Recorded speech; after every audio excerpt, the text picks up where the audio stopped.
దేవుడు మాకు తెలియజేస్తుంది, కీడుని కీడుతో కాదు, కీడుని మంచితనంతో అంట.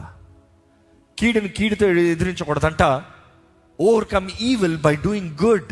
దేవుని ఆత్మ ద్వారా ఫలిస్తున్నాం అన్నప్పుడు దేవుని ఆత్మ మనల్ని ప్రేరేపిస్తూ ఉంటుంది. ఇదిగో, వారు చేసింది కీడు, వారు మాట్లాడింది కీడు, వారు తలంచింది కీడు, వారు నీ పట్ల జరిగించింది కీడు, కానీ కీడుకి ప్రతిస్పందనగా కీడు చేయొద్దు, మేలు చేయి.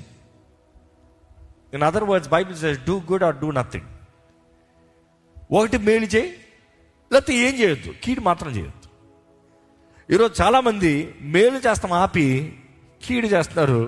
మేలు అనే పేరుతో ఇతర జీవితాలను తోవిపడేస్తున్నారు. Be very careful.